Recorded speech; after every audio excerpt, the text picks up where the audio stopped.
திருச்செந்தூர் சுப்பிரமணிய சுவாமி திருக்கோயிலின் உபகோயிலான தூண்டுகை விநாயகர் கோயிலில் வெகு விமர்சையாக நடைபெற்ற மகா கும்பாபிஷேக விழா 15 ஆண்டுகளுக்கு பிறகு நடைபெறுவதால் திரளான பக்தர்கள் பக்தி பரவசத்துடன் சுவாமி தரிசனம். திருச்செந்தூர் சுப்பிரமணிய சுவாமி கோவிலுடன் இணைந்த கோவில் தூண்டுகை விநாயகர் கோவில். முருகனை தரிசனம் செய்ய வருகை தரும் பக்தர்கள் அனைவரும் முதலில் இங்கு வந்து வணங்கி தேங்காய் உடைத்துவிட்டு அதன் பிறகுதான் திருச்செந்தூர் முருகனை தரிசனம் செய்வது வழக்கமாக உள்ளது. இந்த தூண்டுகை விநாயகர் கோவிலில் கடந்த 2009ஆம் ஆண்டு கும்பாபிஷேகம் நடைபெற்றதற்கு பிறகு இன்று கோலாகலமாக நடந்தது. கும்பாபிஷேகம் விழாவை முன்னிட்டு 18ஆம் தேதி முதலாம் கால யாகசாலை பூஜைகள் தொடங்கியது. கும்பாபிஷேக நாளான இன்று அதிகாலையில் 4ஆம் கால யாகசாலை பூஜை தொடங்கியது.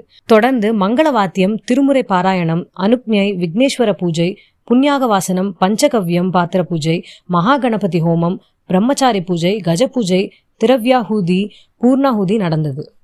தொடர்ச்சியாக காலை 9 மணிக்கு கடம் புறப்பாடு நடந்தது. 9:15 மணிக்கு தூண்டுகை விநாயகர் கோவில் விமானத்துக்கு மகா கும்பாபிஷேகம் நடந்தது. அதைத் தொடர்ந்து தீபாராதனையும் நடந்தது. தொடர்ந்து காலை 10:15 மணிக்கு தூண்டுகை விநாயகர் மூலஸ்தானத்துக்கு மகா கும்பாபிஷேகம் நடந்தது. கூடியிருந்த திரளான பக்தர்களுக்கு புனித நீர் தெளிக்கப்பட்டது. அதன் பின்னர் மகா அபிஷேக தீபாராதனையும் நடந்தது. 12 ஆண்டுகளுக்கு ஒரு முறை நடைபெறக்கூடிய கும்பாபிஷேகமானது சுமார் 15 ஆண்டுகளுக்கு பிறகு நடைபெறுவதால் ஆயிரக்கணக்கான பக்தர்கள் கலந்து கொண்டு சுவாமி தரிசனம் செய்தனர்.